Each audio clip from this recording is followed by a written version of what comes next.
Hi, it's me, Kat. I just wanted to take a little bit and talk about why I want to be a slave. Um, for as long as I can remember, I've wanted to be a slave. I don't know why. I learned at a very early age through friends and family members that they didn't want to play slave. They didn't like to be slaves. And that they just basically thought I was weird. So I learned that at a very early age. As when I was little, I would have these dreams at night when I lay in bed about being owned and controlled, about being property, about being forced to do things, about not having any choices or decisions, and having to do what my masters wanted me to do. And I called them dreams. There was nothing sexual about them. This is long before my sexual age. When I went through puberty, my my dreams changed a little bit. There was that added sexual component in my fantasies and dreams, and I always wanted it. I've always dreamed about it. But I learned at a very early age that this was not acceptable in society, and that it was weird, and there was something wrong with me, and that basically I always just felt like I was broken. I don't know, I don't know why I am the way I am. There was no traumatic experience in my life that, warped me or whatever. It's just always something that has been, and I don't know why. So for very, very many years, I hid this.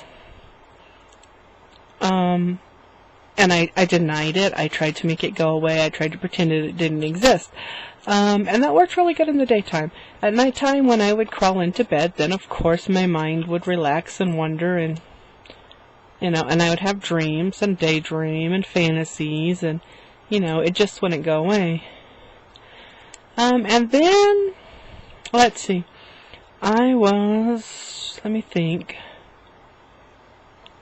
Well, yeah, I guess it was about 10 years ago, and I got my first computer, and I was online, and I came across online gore, and I started reading some of this stuff, and I was like, and I knew what gore was because I had found some books at a thrift store, and I had read them, and then of course I got ashamed because of what was wrong with me, and I was so broken, and threw them out, and went to a flea market, and found them again and bought them again and threw them out because I was just, so ashamed. So obviously I'm not winning this battle of, denying my inner slave. It just wouldn't go away. But when I found online gore, I was just, what's the word? I was just captivated. I mean, I struggled so hard because I wanted to stay away from that and leave it alone. But yet at the same time, I wanted and needed that so bad.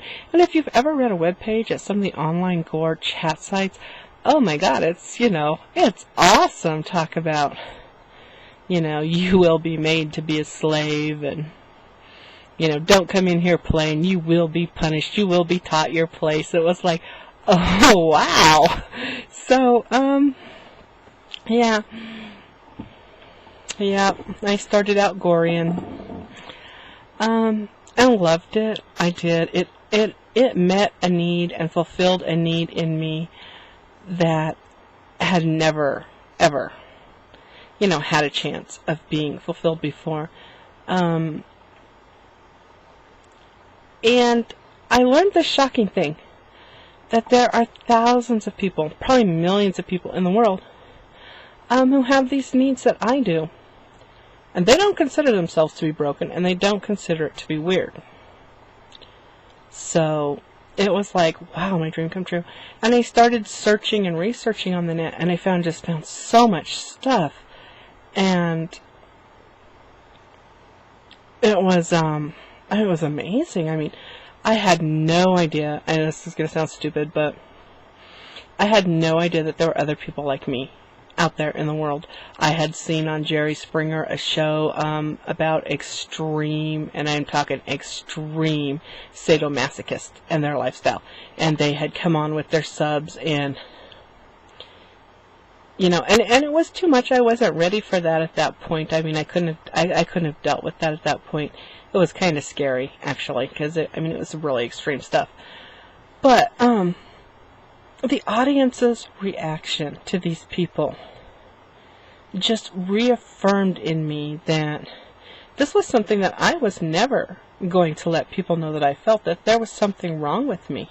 They had psychologists come on and basically say what was wrong with these people, how these people were warped, and they had no self-esteem, and basically they were broken people.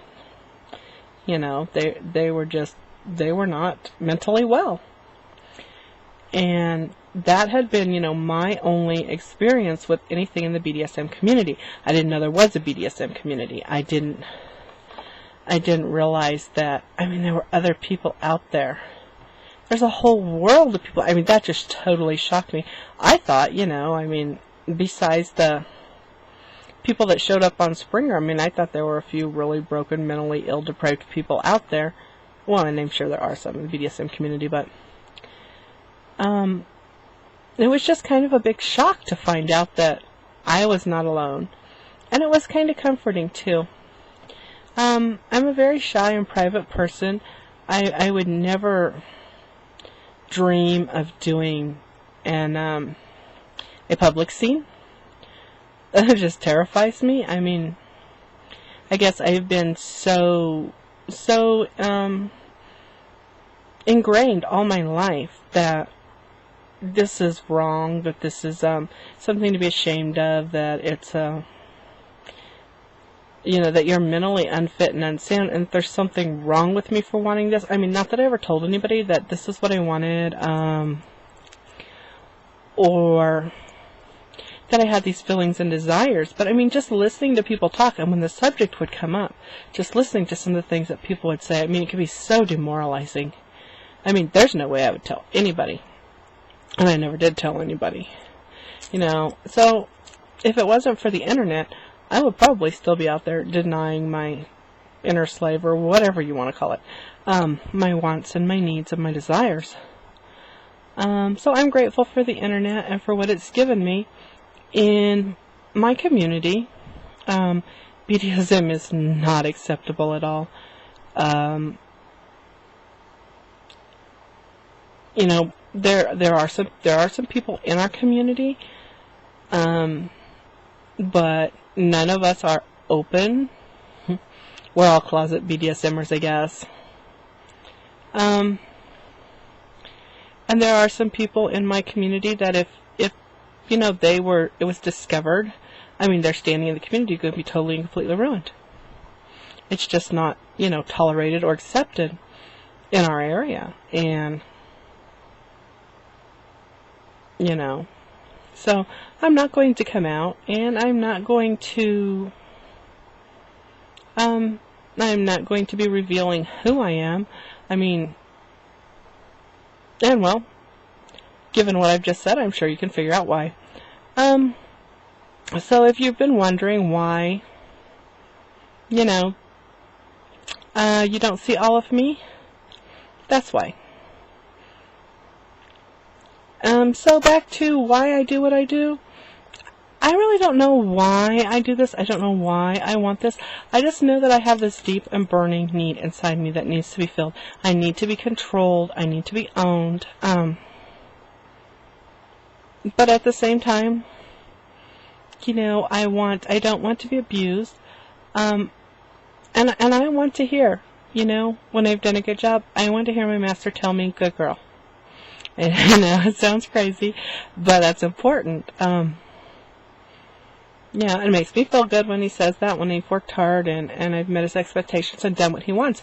When he tells me I'm not pleased, well, that's a whole different set of emotions, but it's just something inside me that I can't change and I can't deny, that I need. I can't make it go away. I've tried. It just doesn't go away.